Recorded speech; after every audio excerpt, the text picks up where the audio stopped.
व्यास भगवान भी आ गए, व्यास जी के पिता पाराशर जी भी आ गए, लेकिन वहां कोई ऐसा नहीं है जो परीक्षित का 7 दिन में तारण कर सके।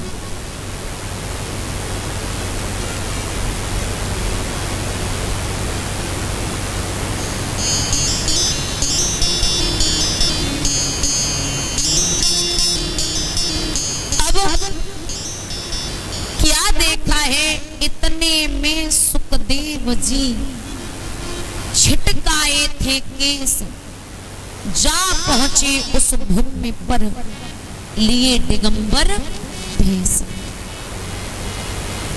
वही सुखदेव भगवान जो मैया के गर्भ से 12 साल के बाद बाहर आए हैं। प्रसंग उठता है कि ये सुखदेव भगवान जो हैं, एक समय मैया पार्वती ने भोले बाबा से जिद की कि मुझे अमर कथा सुननी है। तो बोले ऐसी थोड़ी सुनाई जाती, अगर मैंने अमर कथा सुनाई और तुम्हारा ध्यान नहीं रहा तो मेरा तो कहना व्यर्थ है। अरे कुछ प्रूफ देंगे हम तुम्हें। बोले क्या? अरे ऐसी कथा नहीं सुनाएंगे, फिर कोई मतलब है क्या? कुछ चाहिए क्या? बोले ऐसी नहीं, सुनो, जब तक हम तुम्हें कथा सुनाएं तब तक आप मुझे हूँ की आवाज देते हैं।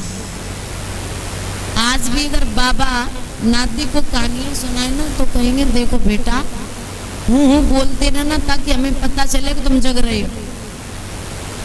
अब तुम सो जाओगे तो हम किसे सुनाएंगे? अब हम भी अगर तुम्हें भागवत सुनाते रहे और तुम्हारी गर्दन कभी कभी ना हिले, ताली ना बजे तो हमें तो लगता है सो गए। कोई मतलब ही नहीं मेरी कथा बोलने का, तुम पे तो कोई असर ही नहीं हो रहा। तो कभी कभी तो असर होना चाहिए ना। तो बोले कि महाराज कृपा हुई भगवान की, अमर कथा सुनाने लगे। और अमर कथा कोई और नहीं, इस भागवत कथा को ही अमर कथा कहते हैं। तो अब पार्वती जी सुनने लगी। जब सुन रही है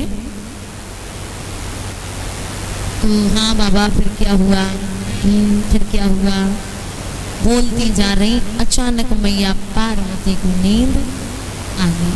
और भगवान के भजन में या भागवत में या सत्संग में नींद बहुत आती है। परीक्षित की धर्मपत्नी तो एक बार सो भी चुकी, हाँ निगाह पहुंच गई थी। कहते हैं ना